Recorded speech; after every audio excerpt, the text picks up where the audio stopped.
स्वराज मराठीमध्ये आपलं स्वागत आहे। सर्वसामान्यांचा आवाज, निर्भीड, बेधडक, स्वराज मराठी। दिनांक 26/3/2025 रोजी डायमंड हॉटेल जवळ धुळगाव रोड कवटेमहांकाळ येथून लोकांनी बंद घरातून उग्र वास येत असल्याबाबत कवटेमहांकाळ पोलीस ठाण्यास कळवलं होतं। सदर ठिकाणी पोलीस ठाण्याचे पोलीस अधिकारी व अंमलदार जाऊन बंद घराचं कुलूप तोडलं असता सदर खोलीत एक महिला मयत अवस्थेत मिळून आली। सदर महिलेच्या गळ्याभोवती स्टोन गुंडाळलेला होता। सदर महिलेचे पोस्टमार्टम केल्यानंतर तिचा गळा आवडून खून झाल्याचं निष्पन्न झाल्यानं कवटेमहांकाळ पोलीस ठाण्यात अज्ञात इसमाविरुद्ध खुनाचा गुन्हा दाखल करण्यात आला होता। माननीय पोलीस अधीक्षक सांगली संदीप घुगे सर, माननीय अप्पर पोलीस अधीक्षक रितू खोकर, माननीय उपविभागीय पोलीस अधिकारी जत विभाग सुनील साळुंखे यांनी सदर गुन्ह्याचं गांभीर्य ओळखून घटनास्थळी भेट देऊन सदर गुन्हा उघडकीस आणण्याबाबत मार्गदर्शन करून सूचना देऊन सदरचा गुन्हा उघडकीस आणण्याचे आदेश दिले होते।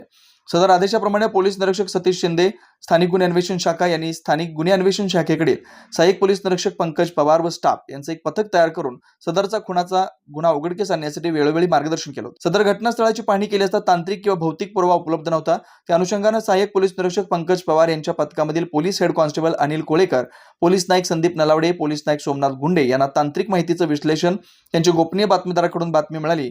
कवटेमहांकाळमधील खुनाच्या गुन्ह्यातील संशयित आरोपी किरण गडदे हा असून तो सध्या लक्ष्मीनगर मालगाव इथं आहे। नमूद पथकाने मिळालेल्या बातमीप्रमाणे मालगावमधील लक्ष्मीनगर परिसरात सापळा लावून थांबले असता एक इसम संशयितरित्या थांबलेला दिसला। तसा त्याचा बातमीप्रमाणे संशय आल्याने त्यास सहाय्यक पोलीस निरीक्षक पंकज पवार व पथकानं पळून जाण्याची संधी न देता ताब्यात घेऊन त्यास नाव गाव विचारता त्याने त्याचं नाव किरण आकाराम गडदे, वय 20 वर्ष, राहणार बाज, तालुका जत, जिल्हा सांगली असं सांगितलं।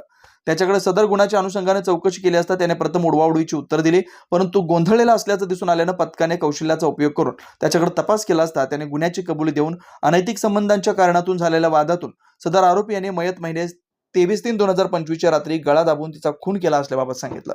भौतिक परिस्थितीजन्य पुरावे व तांत्रिक पुरावे यांच्या आधारे सदर संशयित इसमानं मयत महिलेचा गळा दाबून खून केल्याचं निष्पन्न झाल्यानं लागलीच सहाय्यक पोलीस निरीक्षक पंकज पवार यांनी सदर आरोपीस कवटेमहांकाळ पोलीस ठाण्याच्या नमूद गुन्ह्यात वर्ग केला असून पुढील तपास कवटेमहांकाळ पोलीस ठाणे करत आहे।